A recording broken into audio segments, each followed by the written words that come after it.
নমস্কার, আমি সোহম। আজ আবার আপনাদের সাথে চলে এলাম অলৌকিক দুনিয়ায়। অলৌকিক দুনিয়ায় আজ আপনারা শুনছেন ভূপেন বাবুর ডায়েরি দ্বিতীয় ও অন্তিম পর্ব। 24শে মার্চ 2024, সন্ধে 7টা।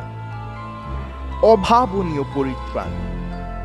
এর আগে ডায়েরিতে আমি যা যা লিখেছি তার এক বর্ণ অতিরঞ্জিত নয়। সত্যি তখন মনে হয়েছিল যে আমার বাঁচবার আর আশা নেই, কিন্তু তারপরেই ঘটে গেল এক অভাবনীয় ঘটনা। সব কিছু যথাক্রমে লিখে যাব, তবে আগে একটা খবর দিয়ে দিই। আমি আমার গন্তব্যে পৌঁছে গেছি। হ্যাঁ, চেং মোনাস্ট্রির দোতলার একটা ঘরে বসে আমি আমার ডায়েরি লিখছি। সেদিন বিদায় লেখার পর আমার ফাউন্টেন পেনটাকে বন্ধ করে পকেটে রেখেছিলাম। তারপর বন্ধ করেছিলাম ডায়েরিটা। তারপর লম্বা হয়ে সেই সুবিশাল অটবির মাঝে একটা গাছের মোটা শিকড়ে মাথা রেখে চোখ বুজেছিলাম। কতক্ষণ ঘুমিয়েছিলাম বা অজ্ঞান হয়েছিলাম বলতে পারি না।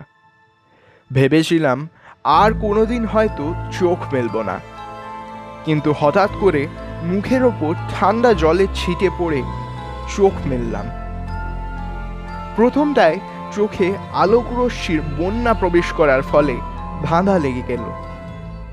তারপর ধীরে ধীরে ধাতস্থ হয়ে পরে চারিদিকটা ঠিক করে ঠাহর করতে পারলাম। অবশ্য তার আগেই এই বুঝেছি যে আমার তলায় আর পিউমিস পাথরের রুক্ষ জমি নেই। চলে এসেছে একটা তুলতুলে নরম বিছানা। চোখ মেলে ঠিক ঠাহর করে বুঝলাম আমার মুখের ওপর প্রায় ঝুঁকে পড়ে আমার জেগে ওঠার প্রতীক্ষা করছেন 3 জন মুন্ডিত মস্তক শীর্ণকায় অতিবৃদ্ধ লামা। তাদের পরনে লাল বস্ত্র, তাদের চোখ, কি আশ্চর্য জ্যোতি সেই চোখে। তাদের দেখে বোঝা যায় তারা বৃদ্ধ, কিন্তু সেই টান টান ত্বক দেখে তা বোঝার উপায় নেই। আমার ঠিক মাথার উপরে যে লামা দাঁড়িয়ে, তাকেই অধ্যক্ষ বলে মনে হলো। তার দিকে চোখ মেলে চাইতে তার ঠোঁটে হাসি ফুটে উঠল। তিনি বললেন, এই যে আপনার ঘুম ভেঙেছে তাহলে? কি আশ্চর্য! জাপানের কোনো এক মোনাস্ট্রির মধ্যে সদ্য ঘুম বা অচেতনতা থেকে জেগে ওঠা লামা আমাকে পরিষ্কার বাংলায় কথা বললেন নাকি? তাও কি সম্ভব? এদিকে আরেক অদ্ভুত ব্যাপার, লামা আমাকে কথাটা বললেন, আমি স্পষ্ট তার কণ্ঠস্বর শুনলাম, কিন্তু তার ঠোঁট নড়ল না এক বিন্দুও। ঠিক যেমন বন্ধ ছিল তেমনি রইল। লামা বোধহয় আমার হতচকিত ভাব বুঝতে পারলেন। বললেন, যদিও এবারও তার অধরে কোনো স্পন্দন হলো না, আশ্চর্য হবেন না ভূপেন বাবু, এই চেং মোনাস্ট্রিতে আজ 6000 বছর ধরে আমরা কেউ কথা বলিনি। তবে ভাবের আদান প্রদান ছাড়া জীবন অচল, তাই ভাবের আদান প্রদান কখনোই বন্ধ হয়নি। আমরাও একে অপরকে মনের ভাব বোঝাই, কিন্তু সে ভাবের সঞ্চার মুখনিসৃত বাক্যের দ্বারা নয়, তা হয় মানসিক তরঙ্গের দ্বারা। সাধনার চরম সীমায় পৌঁছলে বাক্যের দ্বারা ভাব প্রকাশ করতে হয় না। তখন মুখ না খুলেই অপরের মনের ভাব বোঝানো সম্ভব, আর অন্যের মন পড়ে ফেলাও সম্ভব। মনে মনে ভাবলাম, এ আর আশ্চর্য কি? সত্যি বলতে এমন কিছু একটা না হলেই আশ্চর্য ছিল। লামা এবার বললেন, এখন কি একটু সুস্থ বোধ করছেন? আস্তে আস্তে উঠে বসে বললাম, হ্যাঁ, কিন্তু একটা কথা জিজ্ঞেস করতে পারি কি? আপনারা বাংলা শিখলেন কি করে? লামা স্মিত হেসে উত্তর দিলেন, ভাষা দিয়ে কখনো ভাবকে মাপতে যাবেন না ভূপেন বাবু। ভাব প্রকাশের জন্য ভাষার সৃষ্টি করেছে মানুষ, কিন্তু সে ভাষার ব্যাপ্তি কতটুকু? পৃথিবীতে এমন কোনো ভাষা নেই যা সমস্ত মনের ভাব প্রকাশ করতে সম্ভব, যার দ্বারা মানুষ প্রকৃতির সাথে কথা বলতে পারে, যার দ্বারা সে বাতাসের গান শুনতে পারে, যার দ্বারা সে জীবের মর্ম ব্যথা বুঝতে পারে। ভাষা সীমিত, অতএব ভাষাকে নিয়ে গর্ব করা চলে, অহংকার নয়।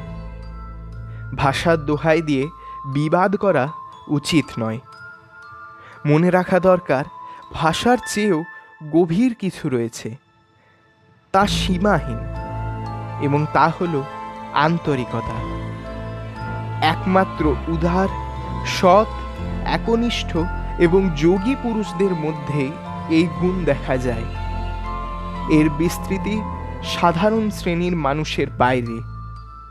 যে মানুষের মধ্যে আন্তরিকতা রয়েছে তার ভাষার দরকার কি? ভাবের উৎস সেই অন্তরকেই যে বুঝতে পারে, তার কি ভাষার প্রয়োজন? আমি তো আপনাকে বাংলায় কিছু বলিনি। আপনার অন্তরে আপনি আমার মনের ভাব শুনতে পারছেন।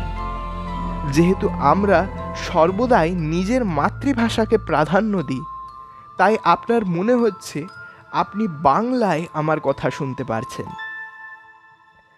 লামার তাত্ত্বিক কথা বিশেষ ভালো বুঝতে পারলাম না, তবে এবার ভনিতা না করে সরাসরি প্রসঙ্গে চলে গেলাম। লামাদের বললাম উচেনের কথা। লামা সব শুনে গম্ভীর মুখে বললেন, শয়তানের কালচক্র তাহলে এখনো মানুষ মারছে? উচেনের আত্মা তাহলে এখনো শান্ত হয়নি? অবশ্য তার শান্তি পাবেও কি করে? এক গভীর নিঃশ্বাস ফেলে সঙ্গী দুজনের দিকে তাকিয়ে বললেন, হানসি, ইউই, তোমরা নিচে যাও, খাবার প্রস্তুত করো, আমি এনাকে নিয়ে আসছি, তোমরা এসো। হানসি আর ইউই মানে ওই দুজন লামা নিচে চলে গেলেন। লামা আমার দিকে ফিরে বললেন, ভূপেনবাবু, চিন্তা করবেন না, আমরা একটা না একটা উপায় নিশ্চয়ই বের করব। তবে তার আগে আপনাকে এই অভিশাপের ইতিহাসটা বোঝাতে হবে। বলবো, সব বলবো, তবে আগে একটু হাত মুখ ধুয়ে নিয়ে নিচে চলুন। খাবার খেয়ে নিয়ে তারপর বাকি কথা শুনবেন।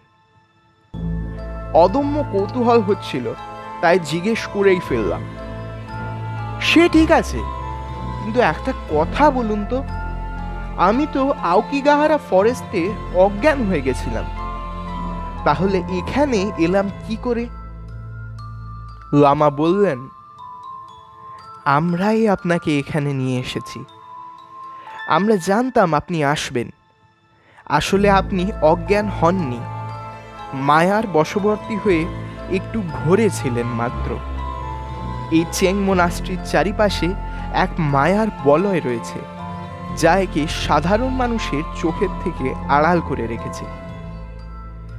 কিছু মনে করবেন না, মঠাধ্যক্ষ ও মঠের লামা ও কর্মচারী বৃন্দ ছাড়া এ মঠের রাস্তা আমরা বাইরের জগতের কোনো মানুষকে জানতে দিতে পারি না, কারণ আমাদের অস্তিত্ব অত্যন্ত গোপনীয়। অতএব আপনাকেও আমরা রাস্তা দেখতে দিইনি, আর আমরা না চাইলে আপনি কেন, পৃথিবীর কোনো ব্যক্তির সাধ্য নেই আমাদের খুঁজে বের করে। লামার মুখে স্মিত আত্মপ্রত্যয়ের হাসি। তিনি আস্তে আস্তে নিচে নেমে গেলেন। আমিও ফ্রেশ হয়ে নিচে নামব। এবার নিচে যাওয়া উচিত। লেখা বন্ধ করি। 25 মার্চ 2024 বিকেল 4টে। কাল রাতে প্রচুর পরিশ্রান্ত হয়ে পড়েছিলাম, তাই ফিরে এসে আর ডায়েরি লিখিনি। কাল নিচে নেমে এসে দেখি একটা লম্বা হল ঘরে এসে পড়েছি। হল ঘরের এক প্রান্তে বাইরে যাবার রাস্তা, আর অন্য প্রান্তে বিশাল বুদ্ধমূর্তি। তার দুই পাশে তান্ত্রিক বৌদ্ধ গোষ্ঠীর নানা দেবদেবীর মূর্তি। ঘরের দেওয়ালে সর্বত্র অসংখ্য খুপড়ি, তার ভিতরে ঘিয়ের প্রদীপ জ্বলছে। সেই প্রদীপের আলোয়, বা বলা ভালো সোনায় মোড়া সেই দেব মূর্তিদের থেকে বেরিয়ে আসা সেই আলোকরশ্মির প্রতিফলনে সমস্ত ঘর উদ্ভাসিত। বিশাল টেবিলের একপাশে বসে আছেন বড় লামা। তার সিংহাসনের দুপাশে দুটি ছোট সিংহাসনে বাকি দুজন, হানসি আর ইউই। বড় লামার সামনে টেবিলের দুধারে বসে আছে শিষ্যের দল। লামা হানসির পাশে একটা আসন ফাঁকা। তিনি আমাকে ডেকে সেখানে বসালেন। এরপর যথারীতি শুরু হলো প্রার্থনা, তারপর খাওয়া দাওয়া। সব শেষে মুখ হাত ধুয়ে বাকি লামারা শুতে চলে গেলেন, আর বুদ্ধমূর্তির সামনে বড় লামা, লামা হানসি আর লামা ইউই আমাকে নিয়ে বসলেন। বড় লামা বলতে শুরু করলেন এই মঠের ইতিহাস ও সেই অভিশাপের কাহিনী।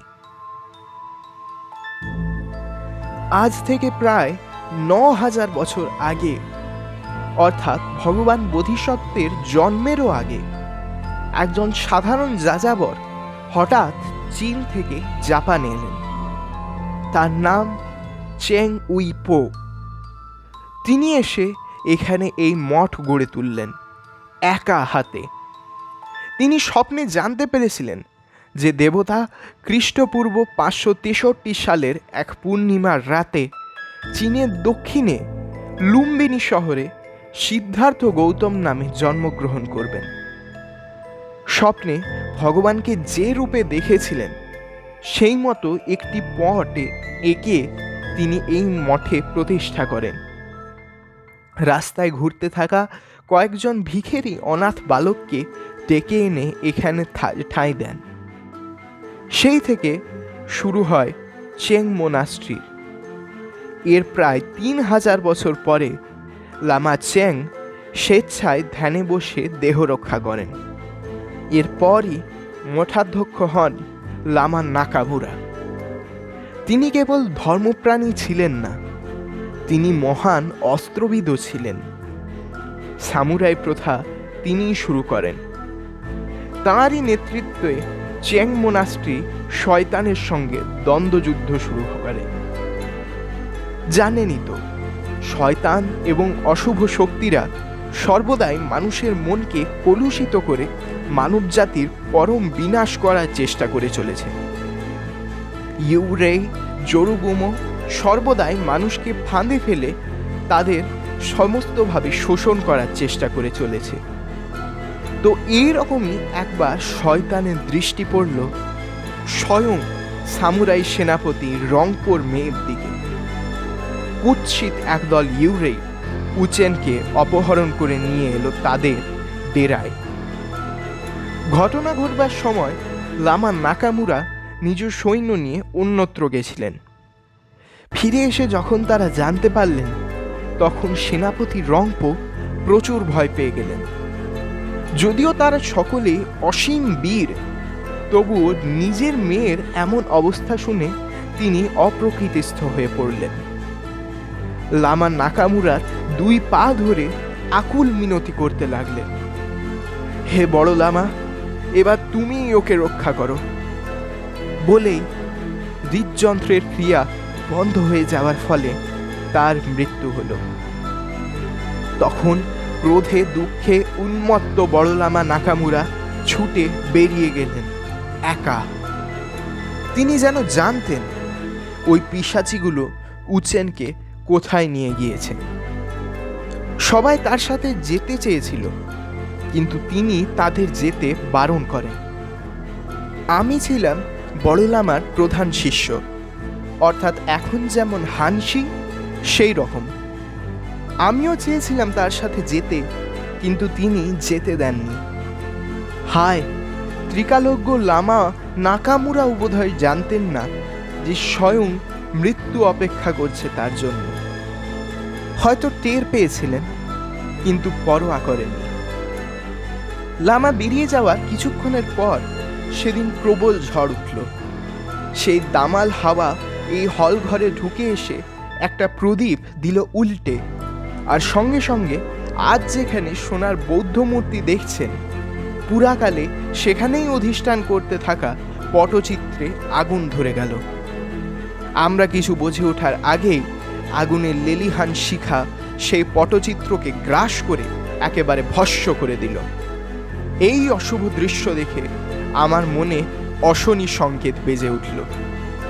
বুঝতে পারলাম আজ লামা নাকামুরার প্রাণ সংশয় হবে।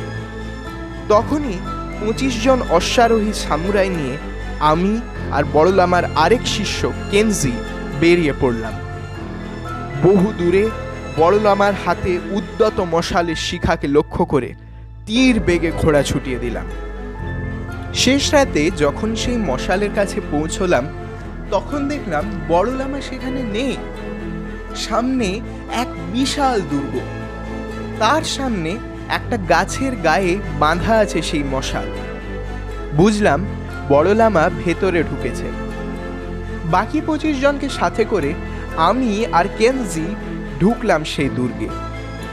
মশাল হাতে অন্ধকার বারান্দা দিয়ে হেঁটে যেতে যেতে হঠাৎ শুনতে পেলাম এক আর্ত চিৎকার।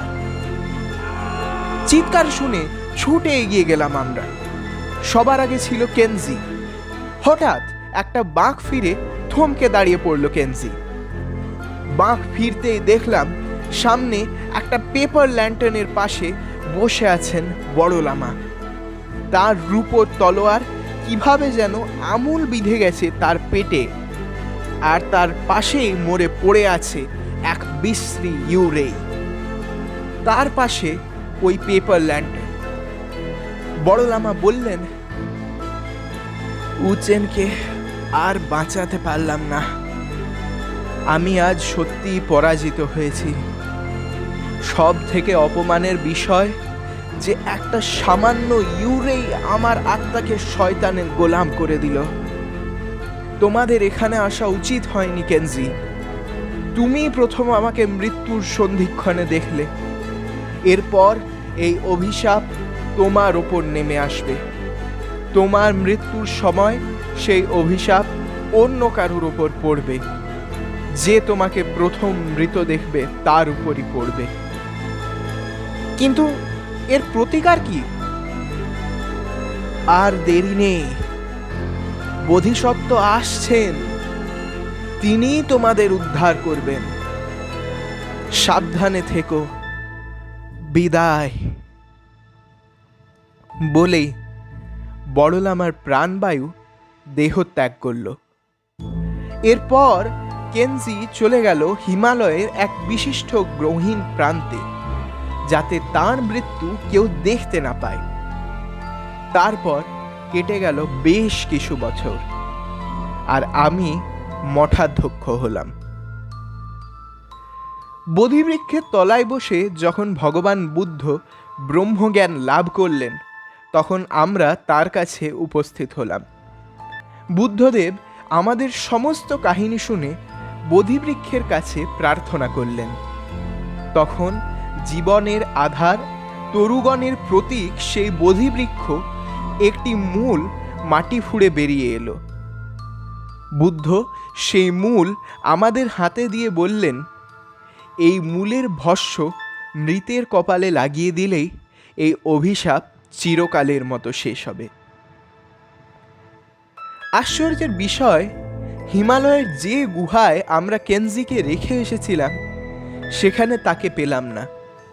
বুঝলাম নিশ্চয়ই কেউ ইতিমধ্যে এ পথে গেছে এবং সেই তার দেহকে সরিয়েছে। অতএব নিরুপায় হয়ে আমরাও কয়েক হাজার বছর ধরে অপেক্ষা করতে লাগলাম। কখন সেই অভিশাপ ফিরে আসে আমাদের কাছে। লামা তার কাহিনী শেষ করলেন। কাল সারাটা রাত ধরে তারা কি সব ক্রিয়া করেছেন, তারপর আজ এই কিছুক্ষণ আগে তারা এসে আমার হাতে বোধিবৃক্ষের মূলের ভস্য সঁপে দিলেন। বড়লামার মুখ দেখে মনে হলো তিনি কিছু বলতে চান, কিন্তু কুণ্ঠিত। আমি জিজ্ঞেস করলাম, কিছু বলবেন? বড়লামা ঘাড় নেড়ে প্রচুর কষ্টে বললেন, ভূপেনবাবু, খুবই দুঃখিত, কিন্তু আমরা আপনার প্রাণ রক্ষা করতে অক্ষম। সব না পেলে তার কপালে ভস্য তিলক তো দেওয়া যাবে না, অতএব আপনাকে মরতে হবেই। আমি স্মিত হেসে বললাম, চিন্তা করবেন না বড়লামা, আমি এই কদিনে মৃত্যুকে এত কাছ থেকে দেখেছি যে তাকে আর ভয় করি না। না হয় একটা ভালো কাজের জন্য শহীদ হলাম, ক্ষতি কি? বড়লামা বললেন, আপনি সাধু প্রকৃতির লোক ভূপেনবাবু। আপনি দীর্ঘজীবী হন এটা বলবো না, তবে আপনি ঈশ্বরের পায়ে স্থান পান এই কামনা করি। 21শে এপ্রিল 2024, দুপুর 2টো। প্রিয় অমিত, এতদিন কিছু লিখিনি, কারণ চেং মোনাস্ট্রি থেকে ফেরার পর আর সে উৎসাহ পাইনি। আজই আমার শেষ দিন। জীবনের শেষ প্রান্তে এসে কোনো খেদ নেই, জানো তো, কারণ জীবন, এই পৃথিবী আমার জন্য যা করেছে আমি তাতেই সন্তুষ্ট এবং কৃতজ্ঞ। এবার পালা এসেছে আমার এই পৃথিবীর জন্য কিছু করার। পৃথিবীকে আমি নিজের প্রাণ উৎসর্গ করে এই মারণ বীজ থেকে মুক্তি দিয়ে যাব, কিন্তু তোমার সাহায্য ভিন্ন, তা সম্ভব বুঝি না। তুমি আমার এই চিঠি পড়ছো, তার মানে আমি এখন আর বেঁচে নেই। তুমি আমার মৃত্যুর পর আমার ফ্ল্যাটে আসবে। আমার বারান্দায় যে টিভি সেটের টেবিলটা আছে, সেখানে জাপানিজ হরফে লিপিযুক্ত একটা হলুদ কাগজের প্যাকেট দেখবে। সেই প্যাকেট থেকে ভস্য বের করে আমার সব দেহের কপালে লাগিয়ে দিও, তবেই এই অভিশাপ শেষ হবে। আমি জানি তুমি এতক্ষণ যা পড়ছো তা অবিশ্বাসযোগ্য। শুনলে যে কেউ ঠাট্টা করবে, ভাববে, কিন্তু সবাই ভাববে যে মশকরা, ইয়ার কি ঠাট্টা হয়তো। কিন্তু দয়া করে সে ভুল করো না। আমি সম্পূর্ণরূপে তোমার উপর নির্ভর করছি, তোমাকে বিশ্বাস করছি। একে যদি আর কিছু না ভাবো, তাহলে অন্তত এক বৃদ্ধের শেষ ইচ্ছা যেন। ঈশ্বর তোমার মঙ্গল করুন। ইতি শ্রী ভূপেন্দ্র কুমার মুখোপাধ্যায়। এইখানেই ডায়েরির লেখা শেষ। ব্যাপারটা সম্পূর্ণই একটা ধাপ্পা মনে হলেও অগ্রাহ্য করতে মন চাইল না। হাজার হোক, ভূপেনবাবুর চোখের সেই চিন্তিত ভাব, যা মাত্র কয়েক ঘন্টা আগে দেখে এলাম, তা ভুলি কি করে? ঘড়িতে দেখলাম ভোর 6:30।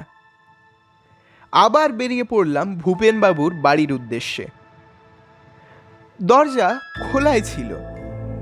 কাল রাতে কি ভূপেনবাবু দরজা লাগাননি? আস্তে করে দরজা ঠেলে ভেতরে ঢুকলাম। ভূপেনবাবু! কোনো সাড়া শব্দ নেই।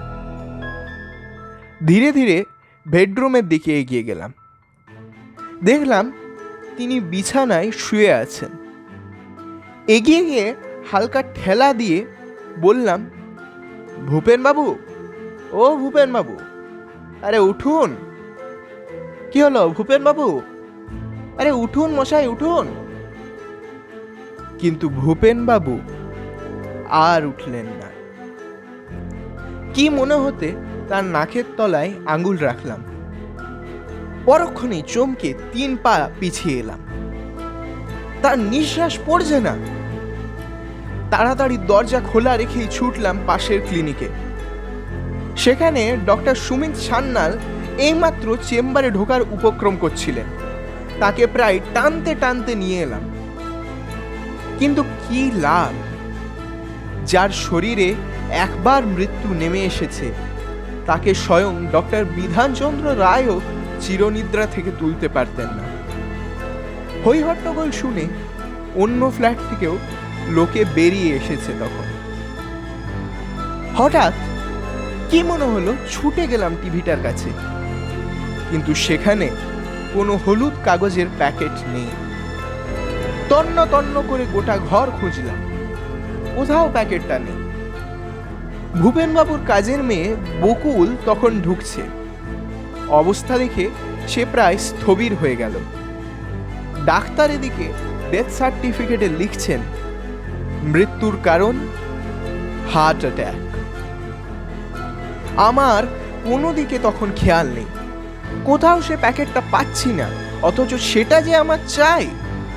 শেষে বকুলকে গিয়ে জিজ্ঞেস করলাম। ও বলল আগের দিন সন্ধ্যাবেলা ও যখন কাজ করতে এসেছিল তখন অমনি একটা ধুলো ভরা প্যাকেট ও টিভির সামনে মাটিতে পড়ে থাকতে দেখেছিল। দেখে প্রচুর নোংরা মনে হয়েছিল। ওই প্যাকেটের সমস্ত ধুলো ব্যালকনির বাইরে হাওয়ায় উড়িয়ে দিয়েছিল তাই। আর প্যাকেটটা ছিঁড়ে ফেলে দিয়েছিল রাস্তার ডাস্টবিনে। ওটার ওপর জাপানি কিছু লেখা ছিল বলে সে মনে করতে পারে।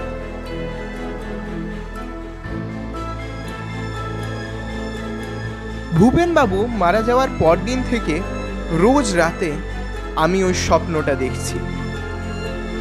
তবে আমার আর উদ্ধার নেই, কারণ বোধিবৃক্ষ আর নেই। এখন আপনারা হয়তো আমার কথা বিশ্বাস করছেন না, কিন্তু আপনি যিনি এই কাহিনী প্রথম শুনছেন তিনি আমার মৃত্যুর কদিন পরেই করবেন। প্রস্তুত হন। আমার এই কাহিনী শেষ করার আগে বলে যায়, ডাক্তারের রিপোর্ট অনুযায়ী ভূপেনবাবুর মৃত্যু হয়েছিল সেদিন আমি তাকে মৃত অবস্থায় পাওয়ার 10 ঘন্টা আগে। অর্থাৎ আমি সেদিন রাতে প্রথম তার বাড়ি যাওয়ারও আগে। তবে সেদিন আমাকে কফি করে কে খাইয়েছিল জানি না। ও হ্যাঁ, ভূপেনবাবুর বলা সেই লাইনের মানে এখন মনে পড়েছে। ব্র্যাম স্টোকারের ড্র্যাকুলা নভেলে ব্যবহৃত লেনর নামক ব্যালেডের খুব বিখ্যাত লাইন ওটা। Then the trodden written snail, for the dead travel fast. শুনছিলেন অলৌকিক দুনিয়ায় আমাদের আজকের নিবেদন ভূপেনবাবুর ডায়েরি দ্বিতীয় পর্ব। সবাই ভালো থাকবেন, সুস্থ থাকবেন। শুভ দীপাবলি।